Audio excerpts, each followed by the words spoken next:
স্বাগতম মিসেস সরকার।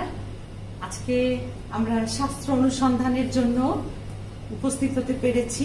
তৎসঙ্গে অন্য যারা আমাদের আজকের বিষয়গুলো শুনবে, বিশ্বাস করি তারা উপকৃত হবে। আর এই শাস্ত্র অনুসন্ধান করা কিন্তু খুবই একটি আনন্দের বিষয়। আপনাকে অনেক ধন্যবাদ যে আপনার অনেক প্রশ্ন আছে, আর সেই প্রশ্নগুলো নিয়েই শাস্ত্র আমাদেরকে কি বলে সেগুলো আমরা আজকে দেখতে চাই। তাহলে আসুন আমরা শুরু করবার আগে একটি ছোট প্রার্থনা করি। আমাদের মহান স্বর্গীয় পিতা, আপনাকে অশেষ ধন্যবাদ দেই। আমাদের কাজও বাঁচিয়ে রেখেছেন, আমাদেরকে শাস্ত্র দিয়েছেন, যেখানে আমরা আপনার সত্য খুঁজে পাই, আনন্দ পাই, এবং আপনাকে ধন্যবাদ দিই প্রভু। যারা এর পিছনে অনেক কাজ করেছেন তাদের প্রতিও আশীর্বাদ করুন, এবং যারা তাদের বংশধরেরা কাজ করে গিয়েছেন, যার জন্য আজকে আমরা শাস্ত্র পেয়েছি, সেই জন্য ধন্যবাদ দিই। আমাদেরকে আশীর্বাদ করুন বুঝতে এবং আপনার সত্য জানতে। এই প্রার্থনা যিশুর নামে চাই, আমেন। আপনাকে আমরা এই শাস্ত্র শুরু করবার আগে একটু ইতিহাসে একটু আমরা আলোচনা করতে চাই। সেটা হলো, যখনই কেউ পবিত্র বাইবেল শোনে তখনই তারা চিন্তা করে এটি শুধু খ্রিস্টিয়ানদের একটি ধর্মীয় পুস্তক। আসলে কিন্তু তা নয়, এটি একটি ইতিহাস পুস্তক। পবিত্র শাস্ত্র এটি একটি ইতিহাস পুস্তক। এই ইতিহাস পুস্তকে আজকে বিশ্বের বহু মানুষ অনেক ইতিহাস জানতে চায়। সৃষ্টির থেকে কি হলো, কোন রাজা আসলো, তারপরে কি হলো। কিন্তু এই শাস্ত্রে, আমাদের পবিত্র বাইবেলে এই ইতিহাসগুলো, কোন রাজার পরে কে আসলো, অনেক চমৎকার করে একদম বিস্তারিত ঘটনা লেখা আছে। অনেকে ভাবে এটা আমার পুস্তক না, তাই আমি পড়বো না। কিন্তু যদি তারা এটা ইতিহাস পুস্তক হিসাবেও পড়ে, তবু তাদের অনেক জ্ঞান বৃদ্ধি হবে। আর আরেকটু বিষয় আমি বলতে চাই, আমরা এই শাস্ত্রটি কিন্তু অনেকগুলো শাস্ত্রের সমন্বয়। যেমন আমরা ইসরায়েল সন্তানদের গল্প জানি, ঘটনা জানি, আর সেই সময় তাদের নেতা ছিলেন মোশি। আর মোশিকে সৃষ্টিকর্তা স্বয়ং ঈশ্বর সদাপ্রভু তিনি যে দর্শন দিয়েছিলেন তা কিন্তু আদি, যাত্রা, লেবীয়, গণনা, দ্বিতীয় বিবরণ, এই 5টি পুস্তকে এই কথাগুলো লেখা আছে, যেটাকে ইংরেজিতে বলা হয় মোজেস ল। মোশিকে যেসব ব্যবস্থা ঈশ্বর দিয়েছিলেন সেগুলো কিন্তু এখানে লেখা আছে। আর আরবিতে এটাকে কি বলা হয় জানেন? এটাকে আরবিতে বলা হয় তৌরাত শরীফ। তাহলে এটা শুধু আমাদের একটি ধর্মগ্রন্থ নয়, এটা অন্যদের ধর্মগ্রন্থ। তাদেরও অনেক বিষয় এখানে পাওয়া যেতে পারে, ইতিহাস পাওয়া যেতে পারে। এরপরে দাউদ, যে তার লেখনী, যেটাকে আমরা গীত সংহিতা বলে থাকি, ইংরেজিতে যেটাকে বলা হয় সামস, এটাকেও কিন্তু আরবিতে বলা হয় যজ্ঞুর শরীফ। মজার না যে যার যার দেশ অনুসারে সেটা বলা হয়, কিন্তু আমরা অনেক সময় জানি না, আমরা ভাবি এটা শুধু একটা গোষ্ঠীর ধর্মগ্রন্থ। আসলে কিন্তু তা নয়। এবং তারপরে যেটি হলো সুসমাচার, যীশু খ্রিস্ট এই পৃথিবীতে আসার পরে যে কার্য বিবরণী, তার জন্ম থেকেই আজ পর্যন্ত, আমরা এই যে 2020 সাল, এই সালটা আসলো কোথা থেকে? যিশুর জন্মের পর থেকে সেই গণনাটা শুরু হলো।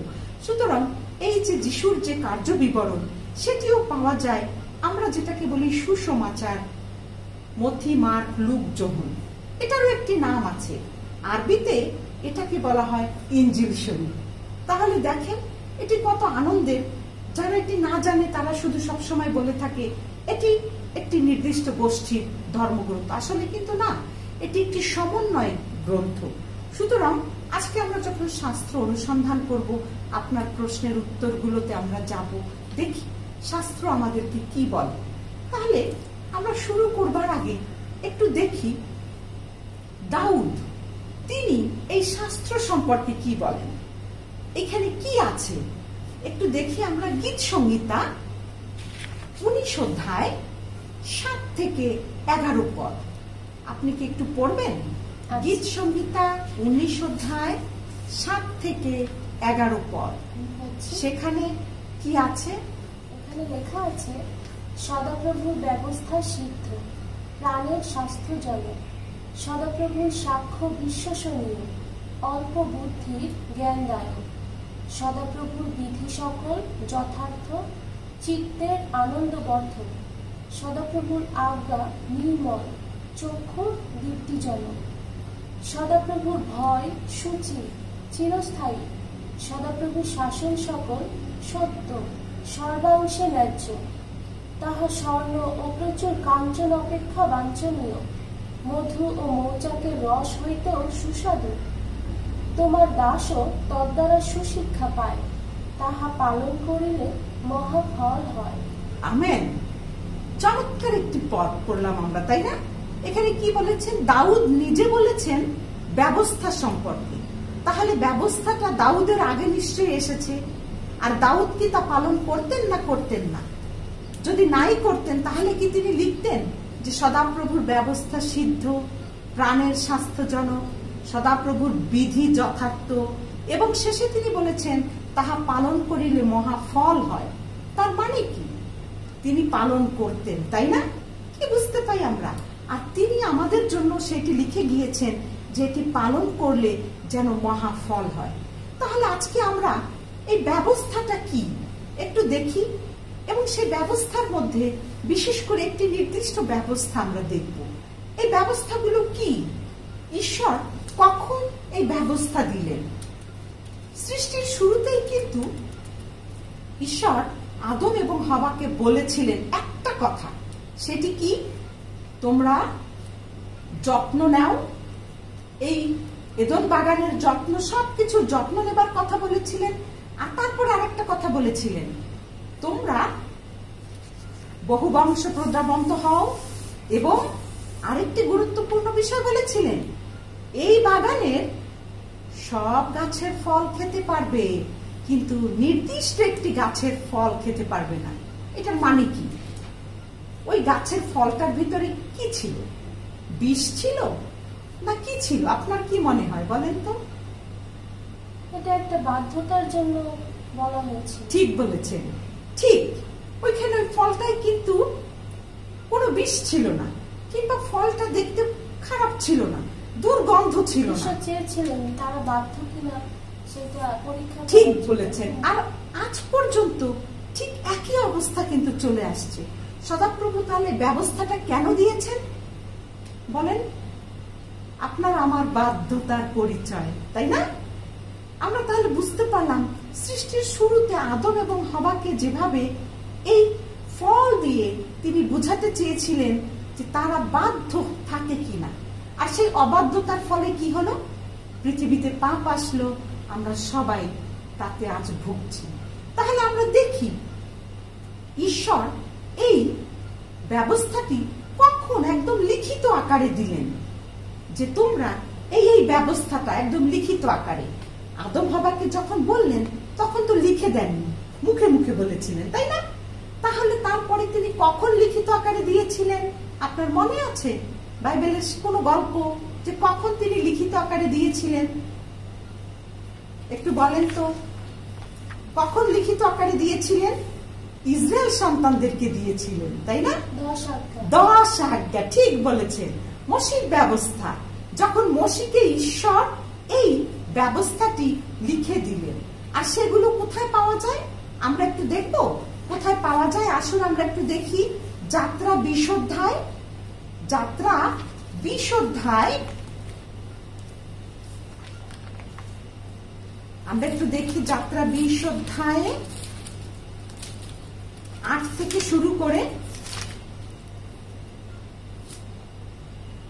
তার আগে তিনি যেটি নিজের আঙ্গুলি দিয়ে লিখে দিলেন সেটি কিন্তু খুব সুন্দর করে সেখানে দেওয়া আছে।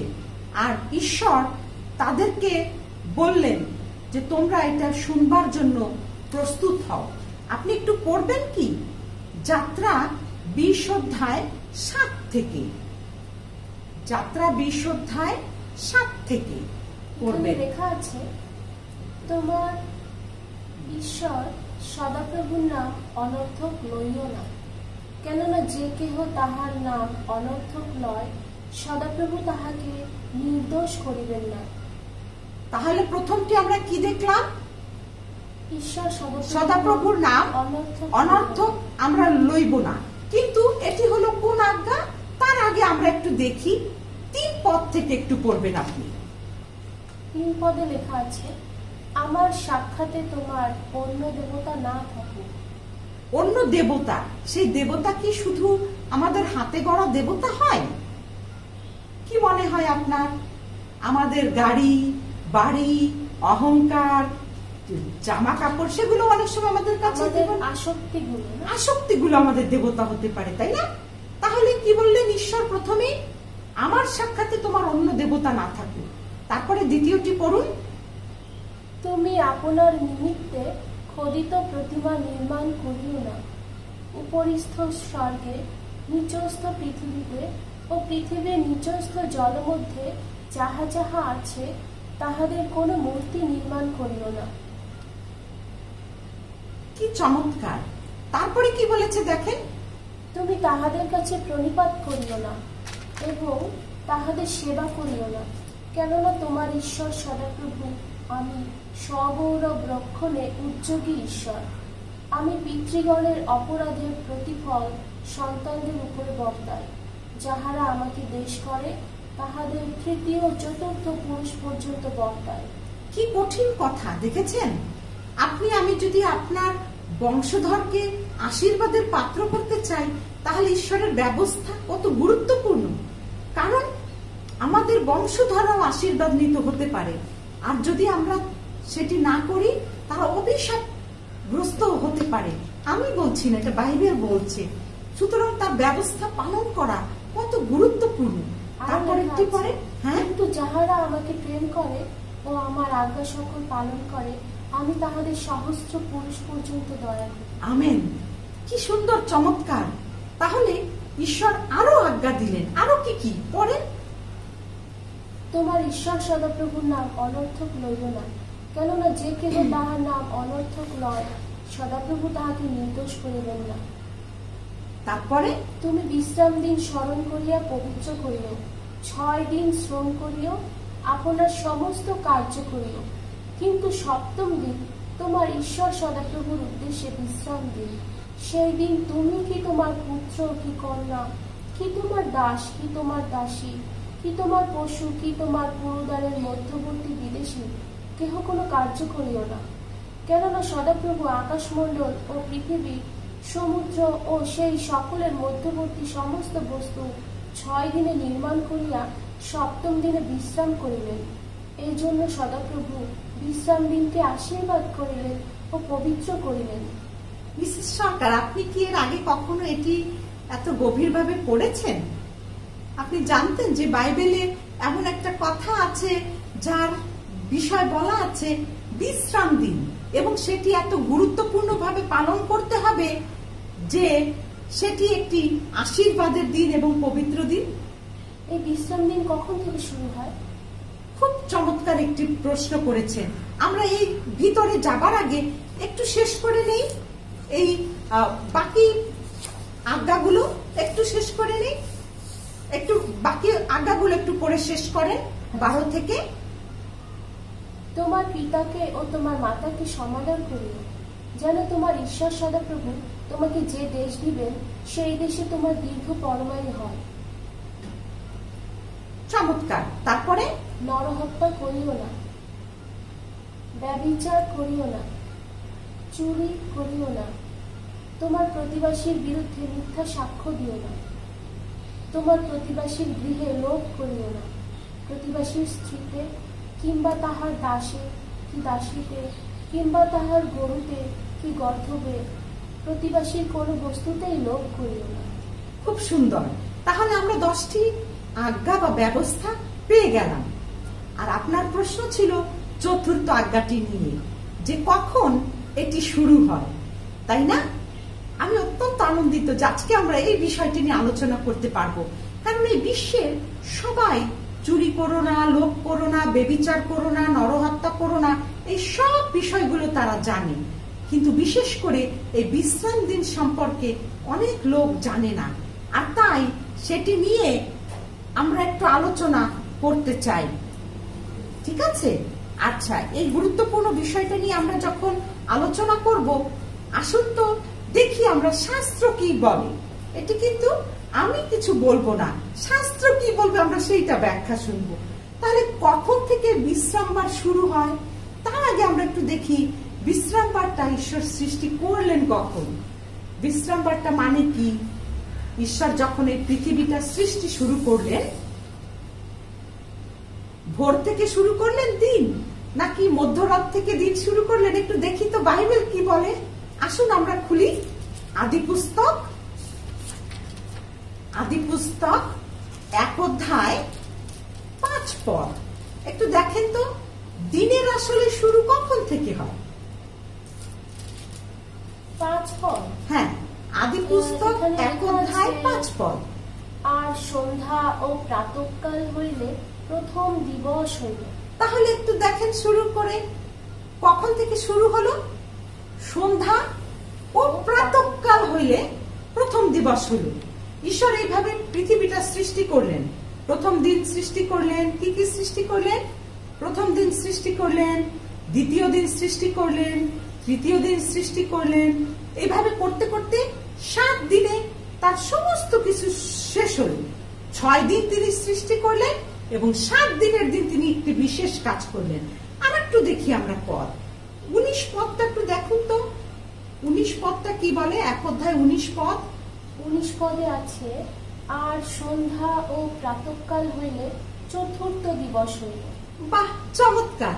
আমরা জানতাম যে মধ্যরাত থেকে হয় কিংবা সকাল থেকে দিন আমরা ধরি, তাই না? কিন্তু শাস্ত্র অনুসারে কি বলে? সন্ধ্যা থেকে দিন শুরু হয়।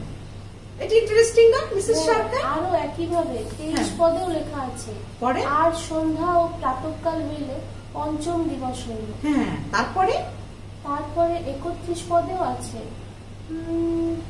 এখানে লেখা আছে, পরে ঈশ্বর তাহার সৃষ্ট বস্তু সকলের প্রতি দৃষ্টিপাত করিলেন, আর দেখো সকলেই অতি উত্তম, আর সন্ধ্যা ও প্রাতঃকাল হইলে ষষ্ঠ দিবস হইল। বাহ, তার মানে 6 দিন পর্যন্ত সৃষ্টি শেষ হয়ে গেল। আপনার প্রথম প্রশ্নটি ছিল দিন কখন থেকে শুরু হয় কিংবা বিশ্রাম দিন কখন থেকে শুরু হয়, তাই না? তাহলে আবার আমরা একটু বাইবেলের দিকে যাই। লেবীয় 23 অধ্যায় 32 পদ। একটু দেখেন তো কি লেখা আছে। আদি যাত্রা লেবীয় 23 অধ্যায় 32 পদ। এখানে কি আছে একটু পড়ুন তো। এখানে লেখা আছে, সেই দিন তোমাদের বিশ্রামার্থক বিশ্রাম দিন হইবে, আর তোমরা আপন আপন প্রাণকে দুঃখ দিবে। মাসের 9ম দিবস সন্ধ্যাকালে এক সন্ধ্যা অবধি অপর সন্ধ্যা পর্যন্ত আপনাদের বিশ্রাম দিন পালন করিবে। তাহলে বিশ্রাম দিন আমরা দেখলাম কখন থেকে কখন? এক সন্ধ্যা থেকে অপর সন্ধ্যা। আর সেই জন্য আমরা কি করে থাকি? শুক্রবার সন্ধ্যা থেকেই কিন্তু আমরা বলে থাকি বিশ্রামবারের শুরু, আর সেটি শেষ হয় শনিবারের সন্ধ্যা পর্যন্ত। বুঝতে পারলাম আমরা কিন্তু এখনো শনি, রবি, সোম, মঙ্গল নামগুলো পাইনি বাইবেল অনুসারে। আমরা এখনো পেলাম দিন, প্রথম দিন, দ্বিতীয় দিন, তৃতীয় দিন, চতুর্থ দিন, এভাবে আমরা ষষ্ঠ দিন পর্যন্ত পেলাম। ঈশ্বর ষষ্ঠ দিন পর্যন্ত সমস্ত সৃষ্টি শেষ করলেন। ষষ্ঠ দিনে তিনি কাকে কাকে সৃষ্টি করেছিলেন একটু বলেন স্মরণ করে। মানুষ, পশু ও মানুষ, ঠিক বলেছেন। আর সেই মানুষদের নাম কি ছিল? আদম এবং তার স্ত্রী হাওয়া, ঠিক। এবং তাহলে সপ্তম দিন ঈশ্বর কি করলেন? সবকিছু তো সৃষ্টি শেষ হলো, সপ্তম দিন কি করলেন মিসেস সরকার? আমরা বাইবেল থেকে একটু দেখি শাস্ত্রে কি বলে। আদি 2 অধ্যায় 2 থেকে 3 পদ একটু দেখবেন। আদি 2 অধ্যায় 2 থেকে 3 পদ। এখানে লেখা আছে, পরে ঈশ্বর সপ্তম দিবসে আপনার কৃত কার্য হইতে নিবৃত্ত হইলেন। সেই সপ্তম দিবসে আপনার কৃত সমস্ত কার্য হইতে বিশ্রাম করিলেন। আর ঈশ্বর সেই সপ্তম দিবসকে আশীর্বাদ করিয়া পবিত্র করিলেন, কেননা সেই দিবসে ঈশ্বর আপনার সৃষ্ট ও কৃত সমস্ত কার্য হইতে বিশ্রাম করিলেন। কি আনন্দের বিষয়! তিনি কি ক্লান্ত হয়ে গিয়েছিলেন যে বিশ্রাম করলেন? না, আসলে সেটি ছিল মানুষের সাথে আনন্দ সহভাগ করবার জন্য একটি দিন, এবং সেটি শুধু তাহলে তিনি বিশেষ 3টি কাজ এই বিশ্রাম দিনে করলেন। সেটি কি কি আবার একটু দেখেন তো। একটা হলো আশীর্বাদ করলেন, তারপরে তিনি কি করলেন? পবিত্র করলেন, এবং তিনি নিজেও বিশ্রাম করলেন। তাহলে তিনি আশীর্বাদ করলেন কাকে? মানুষদেরকে, সেই দিনটিকে আশীর্বাদ করলেন, তাই না? তিনি পবিত্র করলেন। অন্য দিনগুলোকে তিনি বলেছেন উত্তম, অতি উত্তম, উত্তম, অতি উত্তম। তিনি কি বলেছেন পবিত্র দিন? না, ওই বিশেষ দিনটাকে তিনি পবিত্র করেছেন। তাহলে সেই দিনটাকে আমরা আশীর্বাদ পেতে পারি, এবং পবিত্র করেছেন এবং নিজে বিশ্রাম করেছেন, মানুষের সঙ্গে সেই আনন্দটা উপভোগ করেছেন। যেভাবে আপনি আপনার পরিবারকে নিয়ে বিবাহের দিন, জন্মদিন এগুলো উপভোগ করেন না, সেই দিন একটা আলাদা আনন্দ থাকে না? ঠিক একইভাবে বিশ্রাম দিনটাকে ঈশ্বর কত গুরুত্বপূর্ণ ভাবে তিনি নিজে আশীর্বাদের দিন হিসেবে করেছেন, সেটি আমরা দেখতে পাবো। আরো অনেক পদে শাস্ত্রে এই বিষয়ে বলা আছে যে এইটি কত গুরুত্বপূর্ণের দিন, কত আশীর্বাদের দিন, কত গুরুত্বপূর্ণ দিন। এবারে আমরা একটু গল্পে চলে যাই। আপনার মনে আছে মিসেস সরকার, ঈশ্বর আব্রাহামের বংশরা কোন দেশে, যাকবের বংশ কোথায় গিয়ে অনেক বড় জাতি হয়ে গেল? কনান দেশে না মিশর দেশে? মিশর দেশে, ঠিক বলেছেন। আর সেই সময় তারা এত বড় জাতি হয়ে গেল যে সেই দেশের ফরন কিন্তু ভাবলো, এই দেশ তো পরিপূর্ণ হয়ে যাচ্ছে, তার উপরে কি অনেক ভালো ব্যবহার করতো তাদের প্রতি? না, তাদেরকে কষ্ট দিত, তারা ইট বানাতো, তারা অনেক কঠিন কঠিন কাজ করত। আর তখন তাদের ক্রন্দন ঈশ্বরের কাছে পৌঁছালো যে প্রভু তুমি আমাদেরকে নিস্তার করো। আর ঈশ্বর শুনলেন, আর তখন সেখান থেকে কার জন্ম হলো? মসি, তাই না? আর তখন ঈশ্বর আবার মসিকে পাঠালেন, তুমি যাও, তুমি গিয়ে এই ইসরায়েল সন্তানদেরকে বের করে আনো। রাজা কি খুব সহজে ফরন কি তাদেরকে ছেড়ে দিয়েছিল? আমরা গল্পে কি জানি, ফরন কি ছেড়ে দিয়েছিল? না, ছেড়ে দেয়নি। ফরন তাদেরকে ছাড়তে চায়নি। এই ছুতা ওই ছুতা, কে আমাদের ইট বানাবে, কে আমাদের কাজ করবে। কিন্তু সেখানে 10টি আঘাত পড়েছিল, মনে আছে? 10টি আঘাত পড়ার পরে কি আঘাতগুলো একটু আমরা স্মরণ করতে পারি।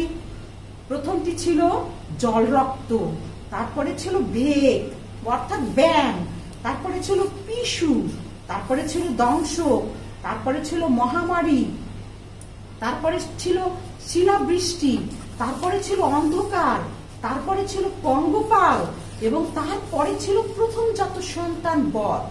এই 10টি আঘাত যখন পড়ছিল, শেষে যখন রাজার নিজের সন্তানও মরে গেল, তখন বলে তোমরা যাও যাও যাও যাও, বিদায় হও। আর তখন মসি তাদেরকে নিয়ে রওনা হলেন কোন দেশের উদ্দেশ্যে? কনান দেশের উদ্দেশ্যে। মনে রাখেন, তখন কিন্তু তারা ইসরায়েলদের জাতিরা মিশর দেশে ছিল। ঈশ্বরের নিয়ম কানুন তারা সব ভুলে গিয়েছিল। কেন? কারণ তারা ওই মিশরীয়রা যা করছিল সেগুলো দেখে দেখে তাদের সঙ্গে সঙ্গে ওই প্রতিমা পূজা, ওই নানা কিছু তারা শুরু করে দিল। তারা কিন্তু ভুলেই গেল ঈশ্বর যে তাদেরকে ব্যবস্থা দিয়েছিলেন বাধ্য অবাধ্যতার, সব তারা ভুলে গেল। আর তাই ঈশ্বর তাদেরকে যেটা 40 দিনে যাওয়া যেত, সেই 40 দিনের রাস্তা 40 বছর করে দিলেন। আর তারা ঘুরতে ঘুরতে ঘুরতে ঘুরতে যেতে লাগলো। আর ঠিক সেই সময় কি হলো? ঈশ্বর তাদেরকে আবার সেই ব্যবস্থা দিলেন। মসির হাতে লেখা আমরা একটু আগে যেটা দেখলাম 10 আজ্ঞা। আর তখন তাদেরকে সেটি স্মরণ করিয়ে দেবার জন্য ঈশ্বর দেখালেন তিনি কত ভালোবাসেন। এতগুলো লোক কি খাবে রাস্তায়? ঈশ্বর তাদেরকে রাস্তায় কি খাবার দিলেন মনে আছে? কোথায় পাওয়া যায়? একটু খুলুন দেখুন তো। তারা কত বৎসর সেই মান্না খেলো? যাত্রা 16 অধ্যায়। যাত্রা 16 অধ্যায় 35 পদ। একটু পড়ুন যাত্রা 16 অধ্যায় 35 পদ। 16 অধ্যায় 35 পদ। এখানে লেখা আছে, ইসরায়েল সন্তানেরা 40 বৎসর যাবৎ নিবাস দেশে উপস্থিত না হইল তাবৎ সেই মান্না ভোজন করিল। কনান দেশের সীমান্তে উপস্থিত না হওয়া পর্যন্ত তাহারা মান্না খাইত। কি সুন্দর! এতগুলো লোক কি খাবে? ঈশ্বর খাবারের ব্যবস্থা করে দিলেন, কিন্তু এই খাবারের মাধ্যমেও তিনি তাদেরকে শিক্ষা দিলেন। এই মান্নাটা দেখতে কেমন ছিল? আমরা জানি কেমন ছিল মান্নাটা দেখতে। একটু দেখুন তো বাইবেলে কি বলে। যাত্রা 16 অধ্যায় 31 পদ। 31 পদটা একটু পড়ুন তো। আর ইসরায়েল কুল ওই খাদ্যের নাম মান্না রাখিল, তাহা ধনিয়া বীজের মতো শুক্ল বর্ণ এবং তাহার আস্বাদ মধু মিশ্রিত পিষ্টকের ন্যায় ছিল। বাহ, কি সুন্দর! এমন একটি খাবার যেটি একটু চিনি মিশানোর মতো, মধু মিশানোর মতো স্বাদযুক্ত, অর্থাৎ সেটা সিদ্ধ করেও খাওয়া যেত, রুটি বানিয়েও খাওয়া যেত। কিন্তু তাদের এমনি এমনি কি ধামাই করে করে ঘরে ঘরে চলে আসতো না, তাদের কিন্তু কাজ করতে হতো সারা সপ্তাহ। কিন্তু তাদের ওটা কুড়িয়ে কুড়িয়ে এনে সেটা তৈরি করে খেতে হতো। সেটি এমনিও খাওয়া যেত, কিন্তু তারা সেটা কুড়াতে হতো, আর সেটি তারা কুড়িয়ে কুড়িয়ে আনতো। প্রত্যেকদিন সেটি পড়তো, একটি নির্দিষ্ট দিন ছাড়া। কোন দিন মিসেস সরকার জানেন? বাইবেল কি বলে একটু দেখুন। কোন দিন সেই খাবারটি আর পড়তো না? সেটি যাত্রা পুস্তক 16 অধ্যায় 27 পদ। একটু দেখেন তো কি আছে এটি। 27 পদে লেখা আছে, তথাচ সপ্তম দিনেও লোকদের মধ্যে কেহ কেহ তাহা কুড়াইবার জন্য বাহির হইল। যাত্রা পুস্তক 16 অধ্যায় 27 পদে লেখা আছে, তথাচ সপ্তম দিনেও লোকদের মধ্যে কেহ কেহ তাহা কুড়াইবার জন্য বাহির হইল, কিন্তু কিছুই পাইল না। কি মজা! তারা সপ্তম দিনেও যেত, কিন্তু ঈশ্বর কি তার আগে তাদেরকে বলেছিলেন যে তোমরা যেও না সপ্তম দিনে? দেখি তো বাইবেল কি বলে। ঈশ্বর কিন্তু বলে দিয়েছিলেন যে তোমরা কিন্তু সপ্তম দিনে যাবে না, তোমরা ষষ্ঠ দিনের দিন 2 গুণ কুড়াবে, যেন সপ্তম দিনেও তোমরা সেটি খেতে পারো। আরো মজার কি জানো? জানেন, অন্য দিন যখন তারা সেগুলো কুড়াতো তখন সেগুলো দুর্গন্ধ হয়ে যেত, অথচ ষষ্ঠ দিনে যখন তারা কুড়াতো সেটি কিন্তু দুর্গন্ধ হতো না, আর তাই সপ্তম দিনে সেটি খেতে হতো। তাহলে সেটি একটু পরে তো কোথায় পাওয়া যায়? যাত্রা 16 অধ্যায় 22 পদ এবং 23 থেকে 26 পদ। খুব মজার এই গল্পটি, আমার কাছে পড়তে খুব ভালো লাগে। পরে ষষ্ঠ দিনে তাহারা দ্বিগুণ খাদ্য প্রতি জনের নিমিত্ত 2 ওমর কুড়াইল।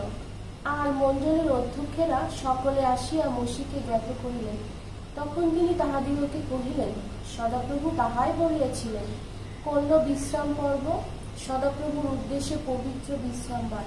তোমাদের যাহা ভাজিবার ভাজো ও যাহা পাক করিবার পাক করো, আর যাহা অতিরিক্ত তাহা প্রাতকালের জন্য তুলিয়া রাখো। তাহাতে তাহারা মসির আজ্ঞা অনুসারে প্রাতকাল পর্যন্ত তাহা রাখিল। তখন তাহাতে দুর্গন্ধ হইল না, কীটও জন্মিল না। পরে মসি কহিলেন, অদ্য তোমরা ইহা ভোজন করো, কেননা অদ্য সদাপ্রভু বিশ্রামবার।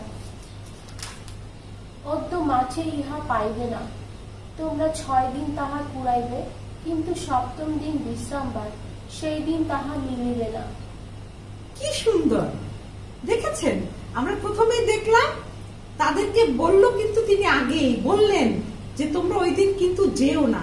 তারপরেও কিছু কিছু লোক আবার গেল এবং তারা কিছুই পেল না। আর যারা সেটি অন্য দিনে রাখতো সেগুলো দুর্গন্ধ হয়ে যেত, কিন্তু ষষ্ঠ দিনে যেগুলো কুড়িয়ে রাখতো সেটা দুর্গন্ধ হতো না। সদাপ্রভু মসিকে কি বললেন? সদাপ্রভু কি সুখী হলেন যে কিছু কিছু লোক সেই আদম হবার মতো অবাধ্য হয়ে আবার সেই বিশ্রামবারে মাঠে কুড়াতে যেত? ঈশ্বর তাদেরকে কি বললেন দেখেন তো, 28 পদে কি বলে? যাত্রা 16 অধ্যায় 28 পদে কি বলে? তখন সদাপ্রভু মসীকে কহিলেন, তোমরা আমার আজ্ঞা ও ব্যবস্থা পালন করিতে কতকাল অসম্মত থাকিবে? দেখেছেন, ঈশ্বর এখনো ঠিক একইভাবে বলতে চান যে তোমরা আমার আজ্ঞা পালন করিতে কতকাল অসম্মত থাকিবে। অর্থাৎ আমরা পালন করতে যখন চাই না, তিনি আমাদেরকে ঠিক একই কথা বলতে চান যে কতকাল তোমরা আর অসম্মত থাকবে। এবারে দেখেন তো 29 পদে সদাপ্রভু তাদেরকে কি করতে বললেন? দেখো, সদাপ্রভুই তোমাদিগকে বিশ্রামবার দিয়াছেন, তাই তিনি ষষ্ঠ দিনে 2 দিনের খাদ্য তোমাদিগকে দিয়া থাকেন। তোমরা প্রতিজন স্ব স্থানে থাকো, সপ্তম দিনে কেহ নিজ স্থান হইতে বাহিরে না যাও। তাহলে তিনি ষষ্ঠ দিনে চাননি তারা যেন ঈশ্বরের কাছ থেকে অন্য কিছু নিয়ে ব্যস্ত থাকে। কারণ ঈশ্বর সৃষ্টির শুরুতেই কি করেছিলেন? সপ্তম দিনটাকে আবার একটু বলি, সপ্তম দিনে তিনি কি কি করেছিলেন? আশীর্বাদ করেছেন, পবিত্র করেছেন এবং বিশ্রাম করেছেন। আর তিনি সেটি চাইলেন যেন ইসরায়েল সন্তানরাও সেটি করে। আজকে আমরাও যেন সেটি করি, কারণ আমরা বিশ্বাস করি যে যারা ঈশ্বরের সেই শাস্ত্র অনুসন্ধান করে, যারা তাকে বিশ্বাস করে, তাদের সবাইকে তিনি একই বাক্য তিনি বলতে চান। অথচ আমরা সেটি অবাধ্য হয়ে সেটি না পালন করে অন্য কিছু করতে চাই। এই ব্যবস্থার অন্য সবগুলো পালন করতে চাই, নরহত্যা করো না, ব্যভিচার করো না, চুরি করো না, কিন্তু যখনই বিশ্রামবারের বিষয়টা আসে তখনই ভাবি কি ওইটা আমার জন্য না, ওইটা বুঝি কোনো একটা নির্দিষ্ট লোকের জন্য। তাহলে ব্যভিচার কেন আমরা অবাধে করি না? কেন লোভ করি না? এগুলো কেন আমরা করি না? সুতরাং বুঝতে পারলেন, এটাও শয়তানের একটি ফাঁদ, যেন সে আমাদেরকে এই বিশ্রামবার পালন থেকে দূরে রাখতে পারে। আরো আমরা যাই, মিসেস সরকার, চতুর্থ আজ্ঞাটি পালন করলে এটি কি আসলে? যাত্রা পুস্তক 31 অধ্যায় 12 থেকে 18 পদ, যদিও একটু লম্বা, কিন্তু একটু দেখুন, একটু ধীরে ধীরে আমরা পড়ি। প্রথম পড়ুন আপনি 13 পদটি, যাত্রা 31 অধ্যায় 13 পদ। এটি কি? আমার এবং ঈশ্বরের মধ্যে এটি কি? একটি গুরুত্বপূর্ণ কথা সেখানে লেখা আছে। তোমরা অবশ্য আমার বিশ্রাম দিন পালন করিবে, কেননা তোমাদের পুরুষানুক্রমে আমার ও তোমাদের মধ্যে ইহা এক চিহ্ন রহিল, যেন তোমরা জানিতে পারো যে আমি তোমাদের পবিত্রকারী সদাপ্রভু। তাহলে এটি কি দেখেন? চিহ্ন। আমার স্বামী বিবাহের দিন আমাকে এই আংটিটি দিয়েছিল, এটি কি? একটি চিহ্ন। অনেক অনেক দেশ আছে যেখানে যদি আপনার হাতে কোনো আংটি না থাকে বা বিবাহের কোনো চিহ্ন না থাকে, তা আপনি যত বয়স্কই হন না কেন, আপনাকে না ওরা প্রস্তাব করতে পারে, যেহেতু আপনার কোনো চিহ্ন নাই। আর তাহলে দেখেন ঈশ্বর কি বলেছে? আপনার ভিতরে আমার ভিতরে ঈশ্বর একটি চিহ্ন দিলেন, সেটি কি? বিশ্রামবার। তাহলে ঠিক একই ভাবে আপনি আমি যখন বিশ্রামবার পালন না করি, কে আমাদেরকে প্রস্তাব দিতে পারে? শয়তান। শয়তান আমাদেরকে ওই মানুষের মতো প্রস্তাব দিতে পারে, ও তুমি তো বিশ্রাম দিন পালনই করো না, বিশ্বাসই করো না, তাহলে আমার সাথে আসো। এটি একটি শুধু কি সেই সময় লোকদের সঙ্গে না, এখানে কি বলেছে? পুরুষানুক্রমে, অর্থাৎ আমার সন্তান, আপনার সন্তান, তাদের পুরুষানুক্রমে। আমাদের পিতামাতারা যেভাবে জেনেছেন, তার আগের পিতামাতারা জেনেছেন, এটি পুরুষানুক্রমে। আর ঈশ্বর চেয়েছিলেন যেন এই চিহ্নটি পুরুষানুক্রমে চলতে থাকে। খুব চমৎকার না? হ্যাঁ, আর এর আগে আমরা দেখেছি, আমরা যখন তার আজ্ঞা সকল পালন করি, আশীর্বাদ আমাদের পুরুষানুক্রমে থাকে। এবারে আপনি একটু 16 পদটি পড়েন তো। 16 পদ, ইসরায়েল সন্তানগণ চিরস্থায়ী নিয়ম বলিয়া পুরুষানুক্রমে বিশ্রাম দিন মান্য করিবার জন্য বিশ্রাম দিন পালন করিবে। তাহলে দেখেন কি বলেছে? পুরুষানুক্রমে পালন করিবার জন্য, মান্য করিবার জন্য পালন করিবে। এবারে একটু 18 পদটি পড়েন তো। পরে তিনি সিনাই পর্বতে মোশির সহিত কথা সাঙ্গ করিয়া সাক্ষ্যের 2টি ফলক, ঈশ্বরের অঙ্গুলি দ্বারা লিখিত 2টি প্রস্তর ফলক তাহাকে দিলেন। তাহলে আমরা দেখলাম এই প্রস্তর ফলক দুটি ঈশ্বর নিজের হাতে লিখে মোশিকে দিয়েছিলেন, তাই না? এটা কিন্তু অনেকের ধর্মগ্রন্থে এই কথাটা বলে যে ঈশ্বর মসিকে নিজের হাতে লিখে প্রস্তর ফলকে দিলেন, কিন্তু অনেকে জানে না সেই প্রস্তর ফলকে কি লেখা আছে। আর সেটি পাই আমরা এই ইতিহাস পুস্তকে। এই ইতিহাস পুস্তকে সেটি লেখা আমরা দেখলাম যে কি তিনি তাদেরকে দিলেন। এবারে দেখেন তো, আমরা যদি বিশ্রাম দিন পালন করি তাহলে আমরা কি আশীর্বাদ পেতে পারি। সেটি পাওয়া যায় লেবীয় 26 অধ্যায় 2 পদ। একটু দেখুন লেবীয় 26 অধ্যায় 2 পদে কি কি পাওয়া যায়। লেবীয় 26 অধ্যায় 2 পদ। তোমরা আমার বিশ্রামবার সকল পালন করিও ও আমার ধর্মধামের সমাদর করিও, আমি সদাপ্রভু। তাহলে তিনি কি বলেছেন? আমরা ধর্মধামে যাই, তাই না? ঈশ্বরও কিন্তু ইসরায়েলদের জন্য ধর্মধাম দিয়েছিলেন যেন তারা সেখানে যেতে পারে। আর এখন আমরা বুঝতে পারি আমাদের হৃদয়, আমাদের দেহ, এটিও কিন্তু একটি পবিত্র আত্মার মন্দির। আর আমরা বিশ্রাম দিন যেভাবে পালন করি, আমরা যেন তার ধর্মধাম এবং আমাদের দেহকেও ঠিক একইভাবে পরিষ্কৃত রাখবার জন্য চেষ্টা করি। আমরা একটি খুব বিশেষ আশীর্বাদ বিশ্রাম দিনে পেয়ে থাকি। সেটি দেখবেন যিশায় 56 অধ্যায় 2 পদ এবং 6 পদ। যিশায় 56 অধ্যায় 2 পদ এবং 6 পদ। যিশায় 56 অধ্যায় 2 পদ এবং 6 পদ। হ্যাঁ, একটু পড়েন তো। 2 পদে লেখা আছে, ধন্য সেই ব্যক্তি যে এইরূপ আচরণ করে এবং সেই মানব সন্তান যে ইহা দৃঢ় করিয়া রাখে, যে বিশ্রামবার পালন করে, অপবিত্র করে না এবং সমস্ত দুষ্ক্রিয়া হইতে আপন হস্ত রক্ষা করে। এবং কি সুন্দর কথা, তাই না? দেখেন কি বলেছে।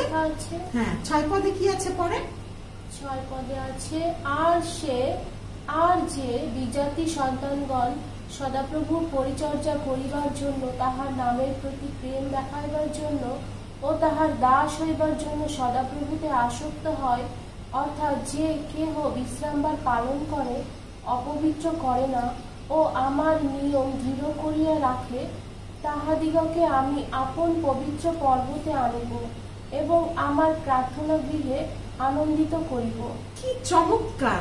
দেখেন, আমরা অনেক সময় শুধু মনে করি আমরা ঈশ্বরের কাছে আসি, তিনি শুধু আমাদেরকে আশীর্বাদ করবেন। না, অনেক লোক আছে যারা হয়তো জানে না এই সব কিছু, বাইবেলের সমস্ত কিছু, কিন্তু তারা বিশ্রামবার পালন করছে। আর তারা কি বলেছে? বিজাতীয় সন্তানগণ সদাপ্রভুর পরিচর্যা করিবার জন্য, তাহার নামের প্রতি প্রেম দেখাইবার জন্য, তাহার দাস হইবার জন্য সদাপ্রভুতে আসক্ত হয়, তারাও আশীর্বাদ যুক্ত হবে। আমেন। শুধু আমরা মনে করব না যে আমরা জানি তাই আমরা আশীর্বাদ যুক্ত হব, কিন্তু যে কেউ না জেনেও তার সঙ্গে এই বিশ্রামবারের বিষয় জেনে তার সঙ্গে সম্পর্ক রাখে, তারাও আশীর্বাদ যুক্ত হবে। সুতরাং সরকার আরো চমৎকার একটি প্রতিজ্ঞা দেখবো আমরা যিশায় 58 অধ্যায়। দেখেন 13 এবং 14 পদ। খুব সুন্দর একটি প্রতিজ্ঞা। একটু ধীরে ধীরে যাবেন যেন সবাই আমরা বুঝতে পারি। যিশায় 58 অধ্যায় 13 এবং 14 পদ। হ্যাঁ, তুমি যদি বিশ্রামবার লঙ্ঘন হইতে আপন পা ফিরাও, যদি আমার পবিত্র দিনে নিজ অভিলাষের চেষ্টা না করো, যদি বিশ্রামবারকে আমোদদায়ক ও সদাপ্রভুর পবিত্র দিনকে গৌরবান্বিত বলো এবং তোমার নিজ কার্য সাধন না করিয়া, নিজ অভিলাষের চেষ্টা না করিয়া, নিজ কথা না করিয়া যদি তাহা গৌরবান্বিত করো, তবে তুমি সদাপ্রভুতে আমোদিত হইবে এবং আমি তোমাকে পৃথিবীর উচ্চস্থলী সকলের উপর দিয়া আরোহণ করাইব এবং তোমার পিতা যাকবের অধিকার ভোগ করাইব, কারণ সদাপ্রভুর মুখ ইহা বলিয়াছে। আমেন। আপনি কি বুঝতে পারলেন এই কথাটির মানে কি? কি চমৎকার একটি বিষয়। তাহলে এখন আপনার প্রশ্ন হয় না যে তাহলে কিভাবে আমরা বিশ্রামবার পবিত্রই বা করি আর কিভাবে বিশ্রামবার অপবিত্রই বা করি? উত্তর কিন্তু এখানে দেওয়া আছে। কিভাবে আমরা পবিত্র করি? যখন আমরা উত্তর দেন নিজ অভিলাষের চেষ্টা না করি। হ্যাঁ, আর কিভাবে? ঈশ্বরের পবিত্র দিনকে আমরা গৌরবান্বিত করলে আমরা এই আশীর্বাদ লাভ করি। হ্যাঁ, আর নিজ নিজ স্বার্থ চেষ্টা না করি, তাই না? নিজ কার্য সাধন না করি, নিজের কথা না বলি এবং গৌরবান্বিত করি। সেই জন্যই অনেক সময় আমাদের সন্তানদের প্রশ্ন থাকে, আমরা কেন লেখাপড়া করি না? এটা তো একটা ভালো কাজ। তাহলে কি হতো বলেন তো? আমাদের সন্তানদেরও যদি ওই শনিবার দিন লেখাপড়ার বা সাব্বার দিনে বিশ্রামবারে লেখাপড়ায় ব্যস্ত থাকতো, তারা কি ধর্মকর্মে আসতে চাইতো না? তাদের পার্টি আরো নানা কিছুতে তারা ব্যস্ত থাকতো। সেই জন্য এই পথটি একটি গুরুত্বপূর্ণ বিষয়, আমাদেরকে বলে দেয় কিভাবে আমরা নিজ কথা না বলে কিভাবে এটি গৌরবান্বিত করতে পারি। আর সেই পথটি আমাদের জন্য খুবই গুরুত্বপূর্ণ। এবং শেষের 14 পথটি আরো গুরুত্বপূর্ণ। অনেকে বলে থাকে শুধু দেশ বিদেশ ঘুরে বেড়ানো মানেই হলো পৃথিবীর উচ্চস্থলে দিয়ে আরোহণ করা। সেটি অনেক ক্ষেত্রে অনেকের হয়তো সেটি মনে করতে পারে, কিন্তু সবচেয়ে উচ্চস্থলী কোনটি হবে বলেন তো? স্বর্গরাজ্য। সুতরাং যে সেটি গৌরবান্বিত করবে, যে বিশ্রাম দিন সত্যিকারে পালন করবে, ঈশ্বরের আজ্ঞাবহ হবে, সে যে তাকে আমোদিত হবে, সেটি আমরা বলছি না, বাইবেল তাই বলছে, তাই না? আর সেই প্রতিজ্ঞা ঈশ্বর এখানে বলছেন। তাহলে আমরা দেখলাম কিভাবে আমরা গৌরবান্বিত করতে পারি এবং অগৌরবান্বিত করতে পারি, আমরা আরো প্রতিজ্ঞা পেতে পারি। এবার একটু দেখেন তো জিহিজকেল 20 অধ্যায় 10 থেকে 12 পদে কি বলে? জিহিজকেল 20 অধ্যায় 10 থেকে 12 পদ। জিহিজকেল 20 অধ্যায় 10 থেকে 12 পদ। পরে আমি তাহাদিগকে মিশর দেশ হইতে বাহির করিয়া প্রান্তরে আনিলাম, আর আমি তাহাদিগকে আমার বিধিকলাপ দিলাম ও আমার শাসনকলাপ জ্ঞাত করিলাম, যাহা পালন করিলে তদ্বারা মনুষ্য বাঁচে। আর আমি যে তাহাদের পবিত্রকারী সদাপ্রভু, ইহা জানাইবার জন্য আমার ও তাহাদের মধ্যে চিহ্ন স্বরূপে আমার বিশ্রাম দিন সকল তাহাদিগকে দিলাম। কি চমৎকার! আমরা যিশায়ের 56 অধ্যায়ে দেখলাম যে এটি একটি চিহ্ন স্বরূপ তিনি আমাদেরকে দিয়েছেন। আবার আমরা এখন জিহিজকেলেও দেখলাম কি দিয়েছেন? বিশ্রামবার চিহ্ন স্বরূপ দিয়েছে। আপনার এটি পড়তে ভালো লাগলো? যেটি একটি কত সুন্দর প্রতিজ্ঞা, যে বিশ্রামবার পালন করলে আমরা তার আশীর্বাদ কিভাবে পেতে পারি। আচ্ছা, বিশেষ সরকার এই পর্যন্ত আমরা কিন্তু পুরাতন নিয়মের ব্যবস্থাগুলো দেখলাম। সেটি হলো আমরা কি কি দেখলাম? মসির ব্যবস্থায় দেখলাম, দাউদ কি বলেছেন তাই দেখলাম, অর্থাৎ আমরা দেখলাম জব্বুর শরীফ এবং তৌরত শরীফে কি বলে। এবারে আমরা বলেন, যিশু কি বিশ্রামবার পালন করেছেন? হ্যাঁ, অনেক সুন্দর, অনেক ধন্যবাদ। আমরা সেটিও দেখব, যিশু কি বিশ্রামবার পালন করেছেন কিনা। তাহলে আসুন এখন আমরা ইঞ্জিল শরীফ, আমাদের নতুন নিয়মে চলে যাই, যেটা সুসমাচার। সেখানে কি বলছে? যিশু কি বিশ্রামবার পালন করতেন কিনা। ঠিক আছে, চলুন আগে আমরা চলে যাই লুক 4 অধ্যায় 16 পদ। একটু বের করেন তো, যিশু কি করতেন এই পৃথিবীতে থাকার সময়। লুক 4 অধ্যায় 16 পদ। লুক 4 অধ্যায় 16 পদ। হ্যাঁ, এখানে লেখা আছে, আর তিনি যেখানে পালিত হইয়াছিলেন সেই নাসারতে উপস্থিত হইলেন এবং আপন রীতি অনুসারে বিশ্রামবারে সমাজগৃহে প্রবেশ করিলেন ও পাঠ করিতে দাঁড়াইলেন।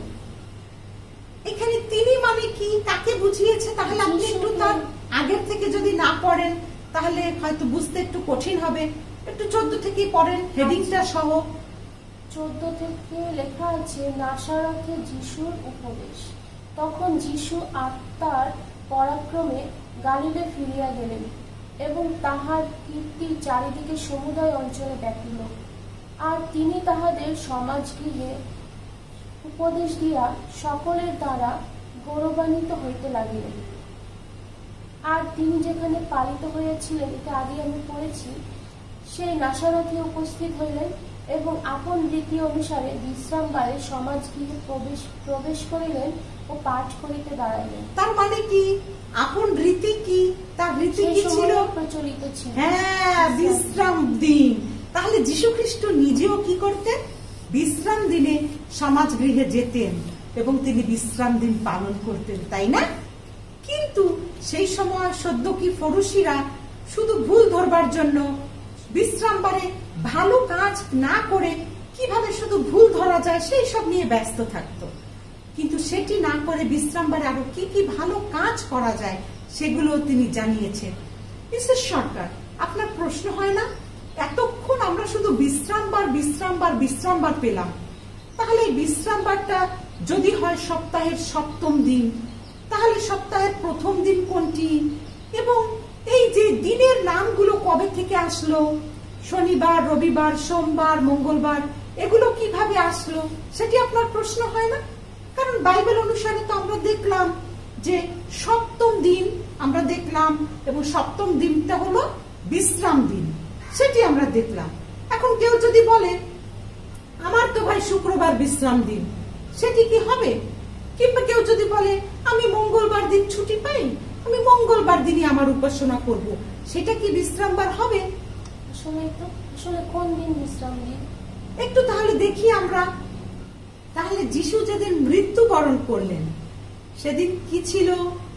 সপ্তাহের ষষ্ঠ দিন, অর্থাৎ বাইবেল কি বলে আমরা দেখি, সেটি পাওয়া যায় মার্ক 15 অধ্যায় 1 পদ। একটু খুলুন, মার্ক 15 অধ্যায় 1 পদ। 15 অধ্যায় 1 পদ। হ্যাঁ। আর প্রভাতে প্রাচীনবর্গ ও অধ্যাপকদের সঙ্গে প্রধান যাজকগণ ও সমস্ত মহাসভা মন্ত্রণা করিয়া যিশুকে বাঁধিয়া লইয়া গিয়া পিলাতের নিকটে সমর্পণ করিল। আচ্ছা, তাহলে সেই দিন তিনি কি করলেন? তাদেরকে পিলাতের কাছে নিয়ে গেলেন। আর সেই দিন থেকে শুরু হলো যিশুর কি শুরু হলো? অত্যাচার এবং নানা কিছু শুরু হলো। আর তারপরে কি হলো আমরা একটু দেখি। মার্ক 15 অধ্যায় 42 পদে চলে যান তো। মার্ক 15 অধ্যায় 42 পদে চলে যান। পরে সন্ধ্যা হইলে সেই দিন আয়োজন দিন, অর্থাৎ বিশ্রামবারের পূর্ব দিন বলিয়া অরিমাথিয়ার যোসেফ নামক একজন সম্ভ্রান্ত মন্ত্রী আসিলেন। তিনি নিজেও ঈশ্বরের রাজ্যের অপেক্ষা করিতেন। তিনি সাহসপূর্বক পিলাতের নিকটে গিয়া যিশুর দেহ যাচনা করিলেন। তাহলে কি হলো ঘটনাটি? সেই দিন কি দিন ছিল? আয়োজন দিন, অর্থাৎ বিশ্রামবারের আগের দিন। তাহলে আমরা যদি হাতে গুনে প্রথম দিন, দ্বিতীয় দিন, তৃতীয় দিন বলি, তাহলে ওই দিনটা কি দিন ছিল? ষষ্ঠ দিন। যিশু মারা গেলেন ষষ্ঠ দিনে, তাই না? ষষ্ঠ দিনে মারা গেলেন। সপ্তম দিন হলো বিশ্রাম দিন আমরা পেলাম।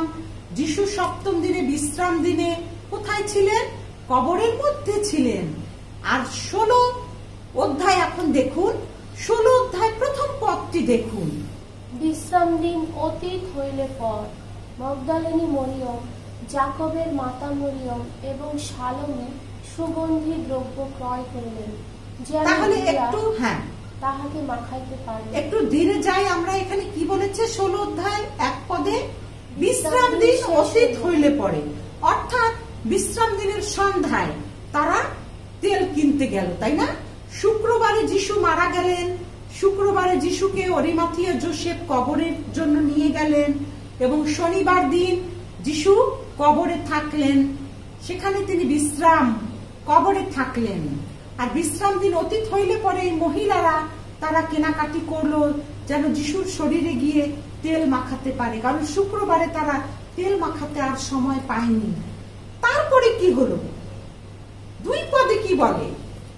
পরে সপ্তাহের প্রথম দিন তাহারা অতি প্রত্যুষে সূর্য উদিত হইলে কবরের নিকটে আসিলেন। তাহলে কোন দিন তারা কবরের নিকটে আসলেন? সপ্তাহের প্রথম দিন। সপ্তাহের প্রথম দিন। এবার আপনার কাছে আমার প্রশ্ন, আমরা এখন যে বর্তমান যুগে শনিবার, রবিবার, সোমবার বলি, সপ্তাহের প্রথম দিন কোনটা? রবিবার। রবিবার, ঠিক না? হ্যাঁ, দেখেন এই যে ক্যালেন্ডার অনুসারে সপ্তাহের প্রথম দিন হলো রবিবার, আর আগে আমরা এটাকে কি বলতাম? প্রথম দিন, দ্বিতীয় দিন, তৃতীয় দিন, চতুর্থ দিন, পঞ্চম দিন, ষষ্ঠ দিন, সপ্তম দিন। ঈশ্বর সপ্তম দিনে বিশ্রাম করলেন। আর বর্তমানে ক্যালেন্ডারে আমরা কি বলে থাকি? রবিবার, সোমবার, মঙ্গলবার, বুধবার, বৃহস্পতিবার, শুক্রবার, শনিবার। তাহলে ষষ্ঠ দিন কোনটা? যিশু মারা গেলেন কি বারে? শুক্রবারে। যিশু কবরে থাকলেন কি বারে? শনিবারে। বিশ্রাম দিন শনিবারে। আর যিশু উঠলেন সপ্তাহের প্রথম দিন কি বারে? রবিবারে। বিষয়টি আপনার কাছে পরিষ্কার? আপনি বুঝতে পেরেছেন? তাহলে আমরা যদি ইতিহাস দেখি কিভাবে সানডে, মানডে বা রবিবার, সোমবার এই ইতিহাসটি আসলো, দিনের নামগুলো আসলো, এটাও কিন্তু আরেকটি ব্যাখ্যা। আর সেটি আমরা পেতে পারি, এখন আমরা ইন্টারনেটে সার্চ করলে দেখতে পারি সূর্যর উপরে নির্ভর করে সূর্য সানডে, সান উপরে নির্ভর করে সানডেটা এসেছে, মুনের উপরে মানডে এসেছে। ঠিক এইভাবে বিভিন্ন তারা সেগুলোর পূজা করত, তার উপরে ভিত্তি করে কিন্তু এই দিনের নামগুলো এসেছে। কিন্তু বাইবেল অনুসারে দিনের নামগুলো কি? প্রথম দিন, দ্বিতীয় দিন, তৃতীয় দিন, চতুর্থ দিন, পঞ্চম দিন, সপ্তম দিন, এবং সপ্তম দিনকে কি বলা হয়েছে? বিশ্রাম দিন। বিষয়টি পরিষ্কার? আমরা পুরাতন নিয়মে দেখলাম বিশ্রাম দিন কথা, নূতন নিয়মে আমরা দেখতে পাচ্ছি যিশু নিজে বিশ্রাম দিন পালন করেছেন এবং তিনি নিজে বিশ্রাম দিন কবরে ছিলেন, তিনি সপ্তাহের প্রথম দিন তিনি উঠেছেন। এবারে আমি আরো প্রশ্ন আপনার কাছ থেকে পেতে চাই। রবিবার যদি আমরা বলে থাকি যিশু উঠেছেন কবর থেকে, তাই না? তাহলে সপ্তম দিন হলো শনিবার। বিষয়টি কিন্তু পরিষ্কার। কেউ যদি এখন এইটাকে উলট পালট করবার জন্য শনিবার থেকে সপ্তাহের প্রথম দিন ক্যালেন্ডারে লেখে আর শুক্রবার যদি সপ্তম দিন ফেলায়, তাতেই কি সব ঠিক হয়ে যাবে? কেউ যদি আবার সোমবার থেকে সপ্তাহ শুরু করে আর শেষে রোববারকে গিয়ে সপ্তম দিন ফেলায়, তাতে কি ঠিক হবে? বলেন তো, এটা কি ঠিক? তারা কিন্তু ক্যালেন্ডার শুরু করেছে প্রথম দিন থেকে, যেটা ছিল সপ্তাহের প্রথম দিন রবিবার, যেদিন যিশু কবর থেকে উঠেছেন। তাহলে সপ্তম দিন যে শনিবার, এই বিষয়ে কি আর আমাদের কোনো সন্দেহ আছে? না। কিন্তু এটিকে উলট পালট করবার জন্য, আমাদেরকে দ্বিধাদ্বন্দ্বে ফেলবার জন্য নানাভাবে মানুষ এই ক্যালেন্ডারটাকে পরিবর্তন করে নিজ নিজ ইচ্ছা অনুসারে দেখায়।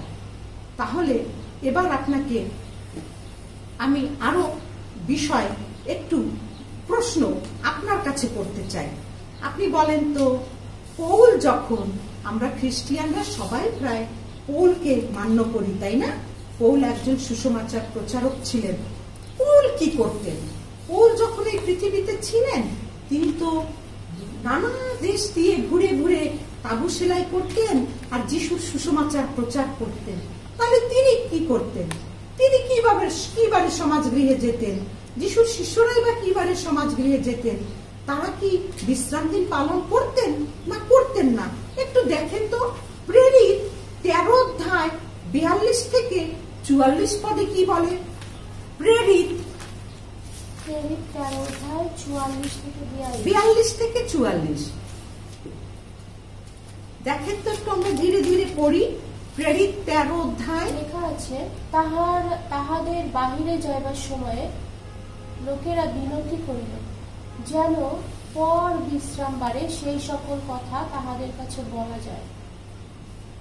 আর সমাজ ভঙ্গ হইলে অনেক জিহুদি ধর্মাবলম্বী ভক্তলোক পৌল ও বার্নাবার পশ্চাৎ গমন করিল।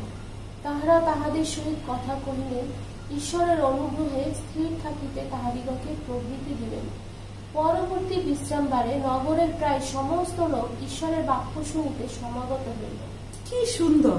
দেখেছেন কি হলো? পৌল, বার্নাবাস তারা বিশ্রামবারে সমাজ গৃহে গিয়ে যখন শিক্ষা দিত, জিহুদিরা ভাবলো বিশ্রামবার তো শুধু তাদের জন্য, সুতরাং তারা সুখী হলো না। আরো তারা কি করলো জানেন? তারা এই জিহুদীরা তারা বললো বিশ্রামবার শুধু তারা পালন করবে, আর তাই তারা সেটি করবার জন্য অন্যদেরকে উৎসাহ করলো না, বরং তাদেরকে নিরুৎসাহ করলো। দেখেন 13 অধ্যায় 50 পদ থেকে 52 পদে কি বলে, একটু পড়ুন দেখুন। 50 পদ থেকে 52 পদে কি বলে? কিন্তু জিহুদীরা ভদ্র মহিলাদিগকে ও নগরের প্রধান বর্গকে উত্তেজিত করিয়া তুলিল, পৌলের ও বার্নাবার প্রতি তাড়না ঘটাইল এবং আপনাদের সীমা হইতে তাহাদিগকে বাহির করিয়া দিল। যখন তাহারা তাহাদের বিরুদ্ধে পায়ের ধুলা ঝাড়িয়া দিয়া ইকোনিয়ে গেলেন, আর শিষ্যগণ আনন্দে ও পবিত্র আত্মায় পরিপূর্ণ হইতে থাকিল। কি সুন্দর দেখেছেন, কি চমৎকার এখানে বলা আছে। আর দেখেন আর একটা বিষয়, 46 পদটা একটু পড়েন, বিশেষ সরকার 46 পদটিও পড়েন। আরো চমৎকার আপনার জন্য কিছু সেখানে তথ্য আছে। 46, 47, 48 একটু পড়েন 49 পর্যন্ত। ও বার্নাবা সাহসপূর্বক কথা কহিলেন, বলিলেন, প্রথমে তোমাদেরই নিকটে ঈশ্বরের বাক্য প্রচার করা যায়, ইহা আবশ্যক ছিল। তোমরা যখন তাহা ঠেলিয়া ফেলিতেছ এবং আপনাদিগকে অনন্ত জীবনের অযোগ্য বিবেচনা করিতেছ, তখন দেখো আমরা পরজাতিগণের দিকে ফিরিতেছি।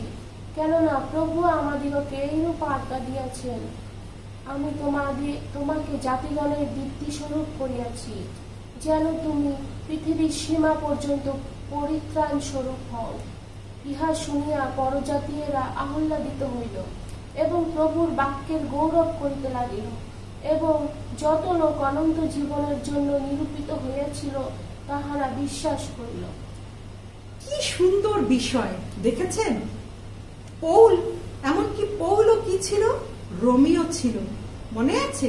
তাকেও মানুষ গ্রহণ করতে চায়নি, ভেবেছিল সে ছিল যিশুর নির্যাতনকারী। হ্যাঁ, তা বটে, তিনি ছিলেন। কিন্তু পৌল যখন সাহসপূর্বক বাক্য প্রচার করতে লাগলেন, শুধু জিহুদীরা ভাবত বিশ্রামবার তাদের জন্য, কিন্তু তারা যখন বিশ্রামবার সঠিকভাবে পালন করেনি, তখন কি হলো? সে বললেন, তোমরা সারা বিশ্বে যাও, পৃথিবীর প্রান্ত পর্যন্ত, সীমা পর্যন্ত ছড়িয়ে পড়ো। আর আজকে আপনার আমার দায়িত্ব হলো পৃথিবীর প্রান্ত পর্যন্ত এই সত্যকে তুলে ধরা। কে গ্রহণ করবে আমরা জানি না, হয়তো যারা আমরা প্রথমে তারা পিছনে চলে যাব, কিন্তু যারা যিশুকে জানে না তারা হয়তো আরো এটিকে গ্রহণ করবে, কারণ তারা যখন তাতে আহ্লাদিত হবে, তারা যখন বুঝবে যে এটি কত আনন্দের সমাচার, তখন তারা সেটি জানতে চাইবে। ঠিক এই ঘটনাটি হলো পৌল এবং বার্নাবার সময়। আর এখনো যে একই ঘটনা হবে না তা কিন্তু নয়। তাহলে দেখেন এখানে খুব চমৎকার করে অনেক সুন্দর বিষয় লেখা আছে। আরো যদি আমরা যাই আমরা আরো দেখতে পাবো, কিন্তু আমরা আর একটু দেখি রোমিও 6 অধ্যায় 15 এবং 16 পদে কি আছে একটু দেখবেন। রোমিও 6 অধ্যায় 15-16 পদ। 15 পদে আছে, তবে দাঁড়াইল কি? আমরা ব্যবস্থার অধীন নই, অনুগ্রহের অধীন। এই জন্য কি পাপ করিব? তাহা দূরে থাকুক। তোমরা কি জানো না যে আজ্ঞা পালনার্থে যাহার নিকটে দাস রূপে আপনাদিগকে সমর্পণ করো, যাহার আজ্ঞা মানো, তোমরা তাহারই দাস, হয় মৃত্যুজনক পাপের দাস, নয় ধার্মিকতাজনক আজ্ঞা পালনের দাস।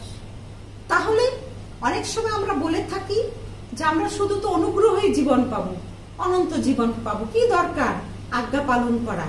কিন্তু আজ্ঞা পালনের মাধ্যমে ঠিক আদম হাওয়া যেমন একটা ফল খাওয়ার মাধ্যমে তারা বুঝালো যে তারা বাধ্য কি বাধ্য না, ঠিক একই ভাবে ঈশ্বর আমাদের কাছ থেকে জোর করে আজ্ঞা পালন চান না। তিনি আমাদের কাছ থেকে চান যেন আমরা তাকে ভালোবেসে এই আজ্ঞার বশীভূত করি এবং তার সে ব্যবস্থা আমরা পালন করি। এবারে আপনি যদি আরো দেখেন ইব্রিয় 4 অধ্যায় 1 থেকে 13 পদ, আমি অনুরোধ করব এটি আপনি ঘরে বসে পড়বেন। একটি চমৎকার অধ্যায়। এখানেও যদি একটু বাইবেল পদগুলো একটু দেখানো যেত ভালো হতো, খুব দ্রুত আমরা একটু দেখে যেতাম। 4 অধ্যায় 1 থেকে 13, ইব্রিয় 4 অধ্যায় 1 থেকে 13, তাহলে আমরা বুঝতে পারতাম যে সেখানে কি চমৎকার। হয়তো অনেক সময় লাগবে, কিন্তু তবু আমি অনুরোধ করবো আপনি কয়েকটি পদ একটু পড়বেন। অতএব আমাদের ভয় থাকা উচিত, পাছে তাহার বিশ্রামে প্রবেশ করিবার প্রতিজ্ঞা থাকিলেও এমন বোধ হয় যে তোমাদের কেহ তাহা হইতে বঞ্চিত হইয়াছে। কেননা যেরূপ উহাদের নিকটে তদ্রূপ আমাদের নিকটেও সুসমাচার প্রচারিত হইয়াছিল বটে, তথাপি সেই শ্রুত বাক্যে উহাদের কোনো ফল দর্শিল না, কারণ শ্রোতাদের কাছে তাহা বিশ্বাসের সহিত মিশ্রিত ছিল না। বাস্তবিক বিশ্বাস করিয়াছি যে আমরা সেই বিশ্রামে প্রবেশ করিতে পাইতেছি, যেমন তিনি বলিয়াছেন, তখন আমি আপন ক্রোধে এই শপথ করিলাম, ইহারা আমার বিশ্রামে প্রবেশ করিবে না, যদিও তাহার কর্ম জগৎ পত্তনাবধি সমাপ্ত ছিল। কেননা তিনি এক স্থানে 7ম দিনের বিষয়ে এইরূপ বলিয়াছিলেন, এবং 7ম দিনে ঈশ্বর আপনার সমস্ত কর্ম হইতে বিশ্রাম করিলেন। আবার এই স্থানে তিনি কহেন, ইহারা আমার বিশ্রামে প্রবেশ করিবে না। অতএব বাকি রহিল এই যে কতগুলি লোক বিশ্রামে প্রবেশ করিবে, আর যাহাদের নিকটে সুসমাচার অগ্রে প্রচারিত হইয়াছিল তাহারা অবাধ্যতা প্রযুক্ত প্রবেশ করিতে পায় নাই। আবার তিনি পুনরায় একদিন নিরূপণ করিয়া দাউদ গ্রন্থে এতকালের পর বলেন, অদ্য যেমন পূর্বে বলা হইয়াছে, অদ্য যদি তোমরা তাহার রব শ্রবণ করো, তবে আপন আপন হৃদয় কঠিন করিও না। বস্তুত যিহোশূয়া যদি তাহাদিগকে বিশ্রাম দিতেন, তবে ঈশ্বর তৎপরে অন্য দিনের কথা কহিতেন না। সুতরাং ঈশ্বরের প্রজাদের নিমিত্ত বিশ্রামকালের ভোগ বাকি রহিয়াছে। ফলত যেরূপ ঈশ্বর আপন কর্ম হইতে বিশ্রাম করিয়াছিলেন, তেমনি যে ব্যক্তি তাহার বিশ্রামে প্রবেশ করিয়াছে, সেও আপনার কর্ম হইতে বিশ্রাম করিতে পাইল। অতএব আইসো, আমরা সেই বিশ্রামে প্রবেশ করিতে যত্ন করি, যেন কেহ অবাধ্যতার সেই দৃষ্টান্ত অনুসারে পতিত না হয়।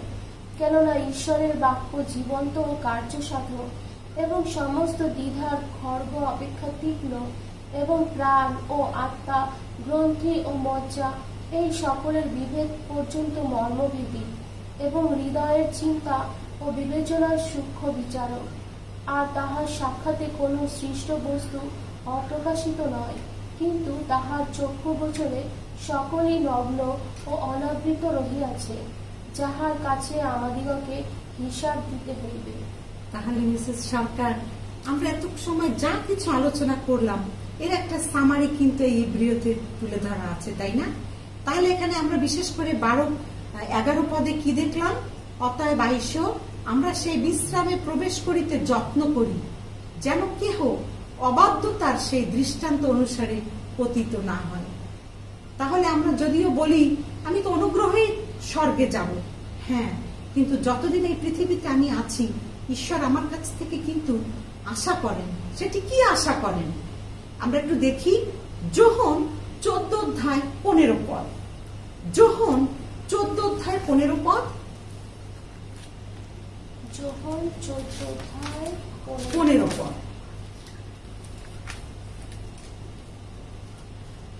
তোমরা যদি আমাকে প্রেম করো, তবে আমার আজ্ঞা সকল পালন করিবে। কি চমৎকার! তিনি আমাদের কাছ থেকে আগে প্রেম চান। যদি আমাকে প্রেম করো, তাহলে আমার আজ্ঞা সকল পালন করো। এবারে 15 অধ্যায় 14 পদ দেখুন তো কি আছে। ইন্টারেস্টিং। 15 অধ্যায় 14 পদ। এখানে আছে, আমি তোমাদিগকে যাহা কিছু আজ্ঞা দিতেছি তাহা যদি পালন করো, তবে তোমরা আমার বন্ধু। বাহ, কি সুন্দর! তাতে আমি যিশুর বন্ধু হতে চাই কি না চাই সেটি নির্ভর করে কিন্তু আমার উপরে। আমি যদি চাই তাহলে আমি তার আজ্ঞা পালন করব, তার বাধ্য থাকবো। আর যদি না চাই সেটা আমার ব্যাপার।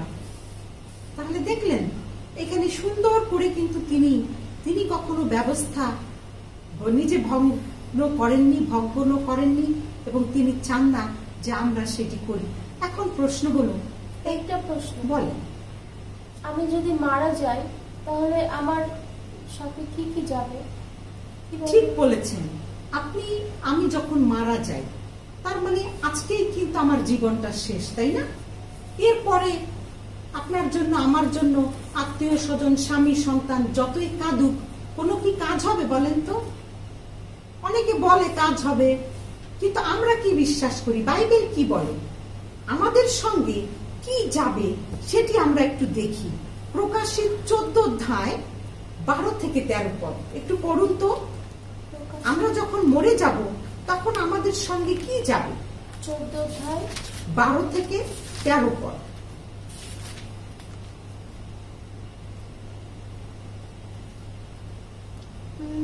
এই স্থলে সেই পবিত্রগণের ধৈর্য দেখা যায়, যাহারা ঈশ্বরের আজ্ঞা পালন করে ও যিশুর বিশ্বাস ধারণ করে। পরে আমি স্বর্গ হইতে এই বাণী শুনিলাম, তুমি লিখো, ধন্য সেই মৃতেরা যাহারা এখন অবধি প্রভুতে মরে। হ্যাঁ, আত্মা কহিতেছেন, তাহারা আপন আপন শ্রম হইতে বিশ্রাম পাইবে, কারণ তাহাদের কার্য সকল তাহাদের সঙ্গে সঙ্গে চলে। তাহলে কি উত্তর পেলেন? আমার কার্য, আমার কাজ, আমি যা করে গেলাম মৃত্যুর আগ পর্যন্ত, আমি মরে গেলেও কিন্তু সেই কাজ আমার সঙ্গে চলছে। আমি নাই তাতে কি, কিন্তু আমার বিচার হবে কোন অনুসারে? আমার কাজ অনুসারে। আমি যা জীবিত থাকতে করে গেছি, তাই না? এই পদ অনুসারে কি বলছে? আমি জীবিত থাকা অবস্থায় যে কাজ আমি করে গেছি তা কিন্তু আমার সঙ্গে সঙ্গে চলছে। হয়তো কেউ বলবে, ওই মহিলাটা খুব খারাপ ছিল, ওই মহিলাটা দুষ্টু ছিল, ওই মহিলাটা ভণ্ড ছিল। এই যে আমাদের কাজ, এগুলো কি আমার মৃত্যুর পরে আমাদের প্রত্যেকের কিন্তু কাজগুলো আমাদের সঙ্গে সঙ্গে চলে। কেউ হয়তো বলবে ভালো ছিল, কেউ বলবে ঈশ্বর ভয়শীল ছিল, সেটি আমরা জানি না। হয়তো লোক ভিন্ন দেখে আর আমাদের অন্তর প্রভু দেখে। কিন্তু বাইবেল আমাদেরকে বলে যে আমাদের মৃত্যুর পরে আমাদের কার্য সকল আমাদের সঙ্গে চলে, এবং সেটি খুব গুরুত্বপূর্ণ। আপনি আমি এই জীবিত থাকা অবস্থায় কি কাজ আমরা করে যাচ্ছি সেটি খুবই গুরুত্বপূর্ণ। আপনি আরেকটু দেখুন তো, প্রকাশিত বাক্য 12 অধ্যায় 17 পদে কি বলে? যারা এই আজ্ঞা পালন করে, শয়তান কি তাদের প্রতি খুশি?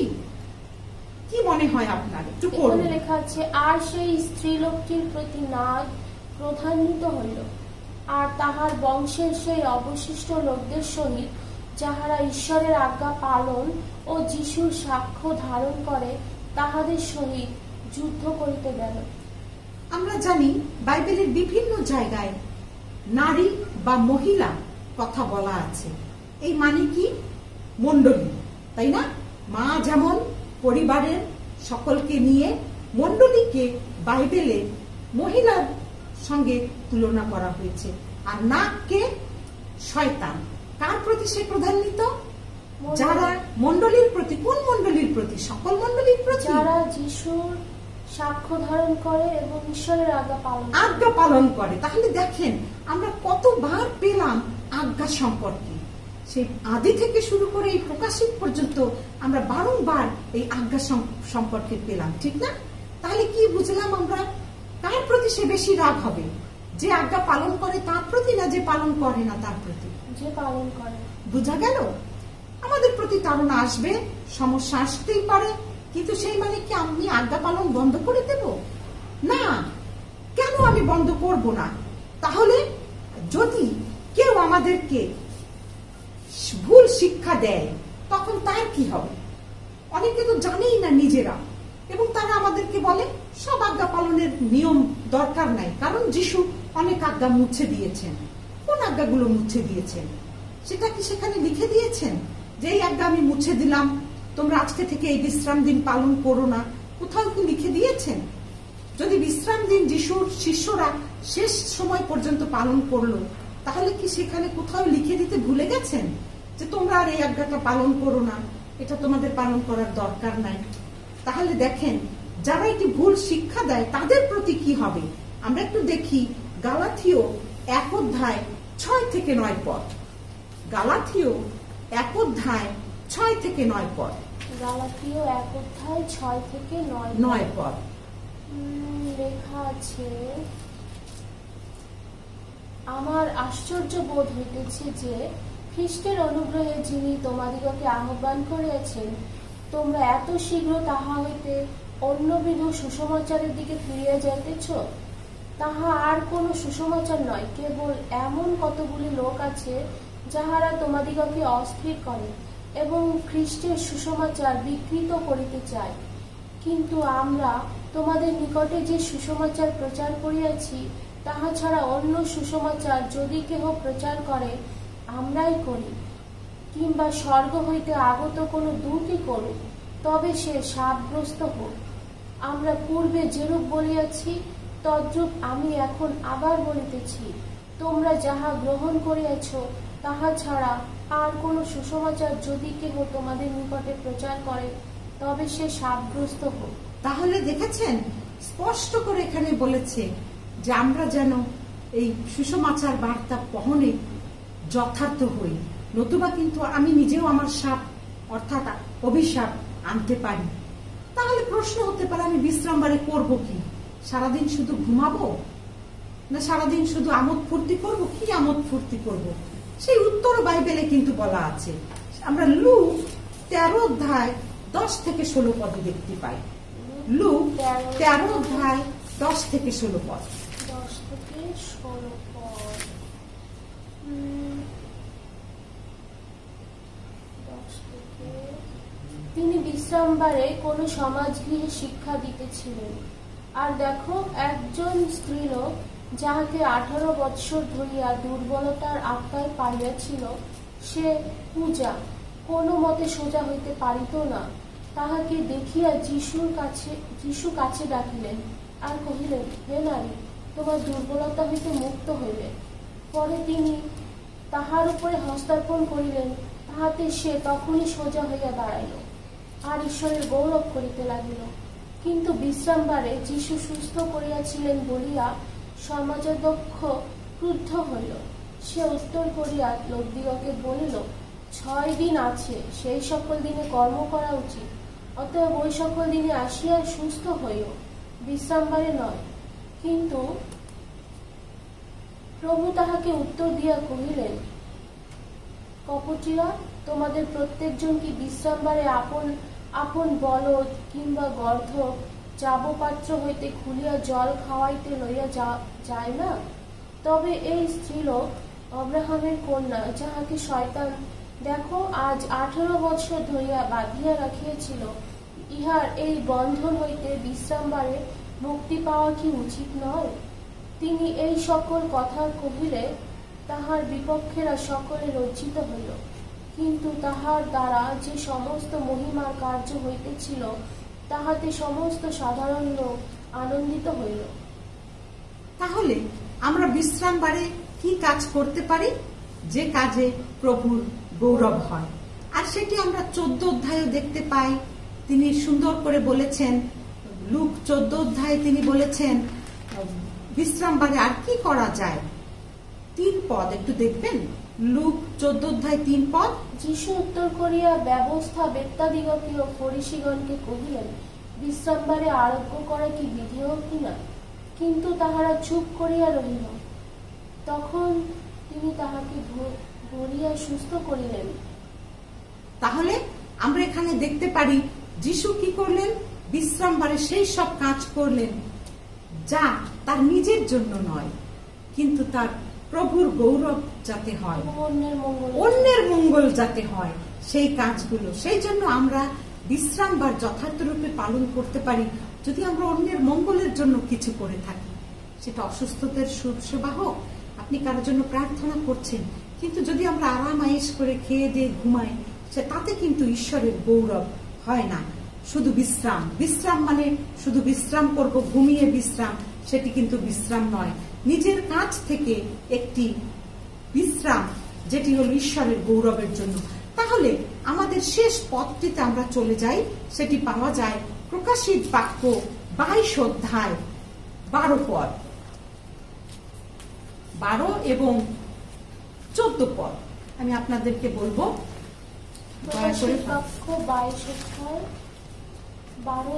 তার আগে 7 পদটি একটু পড়বেন। 7 পদ। আর দেখো, আমি শীঘ্রই আসিতেছি, ধন্য সেই জন যে এই গ্রন্থের ভাববাণীর বচন সকল পালন করে।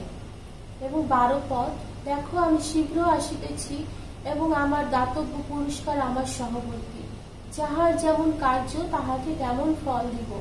14 পদ, ধন্য তাহারা যাহারা আপন আপন পরিচ্ছদ ধৌত করে, যেন তাহারা জীবন বৃক্ষের অধিকারী হয় এবং দ্বার সকল দিয়া নগরে প্রবেশ করে। কি চমৎকার! তাহলে আমরা এর আগে দেখলাম আমাদের কার্য সকল আমাদের সঙ্গে যায়, তাই না? এবং আমাদের বিচার হবে কিন্তু আমাদের কার্যের উপরে ভিত্তি করে। তাহলে আজ্ঞা কি আমি পালন করব কি করব না? বাইবেলের এতগুলো পদ যখন আমরা দেখলাম, আজ্ঞা কি আমি অর্ধেক অর্ধেক পালন করব না সমস্ত আজ্ঞাগুলো পালন করব? সমস্ত আজ্ঞাগুলো পালন করব। এবং বিশেষ করে আজকে যে বিষয়টি আমরা দেখলাম সেটি হলো বিশ্রামবারের বিষয়। এবং বিশ্রামবার আমরা পালন করব, অন্যদেরকে উৎসাহিত করব। এটি সহজ নয়, যাদের এটি করা অভ্যাস নেই তাদের কিন্তু এটি সহজ নয় করা, কিন্তু যখন সে ঈশ্বরের কাছে শক্তি যাচনা করে তার পক্ষে সম্ভব। এবং এর যে আশীর্বাদ তা আমরা দেখলাম। মিসেস সরকার, এর পরবর্তী আপনার আরো যে প্রশ্ন আছে অন্য শাস্ত্র সম্পর্কে, আপনি সেগুলো প্রস্তুত করুন। এর পরবর্তী সময় আরেকটা প্রশ্ন বলেন, তাহলে যে শনিবার থেকে রবিবার কিভাবে আসবে বিশ্রাম দিন? এটিও একটি সুন্দর প্রশ্ন। আমি অনুরোধ করব, এখন তো ইন্টারনেটে এটি খুব সহজেই দেখা যায়। আমি অনুরোধ করব আপনাকে, দয়া করে আপনি ইন্টারনেটে দেখবেন। আমি যে একদম কিছুই উত্তর দেব না তাতে আবার ভালো হবে না।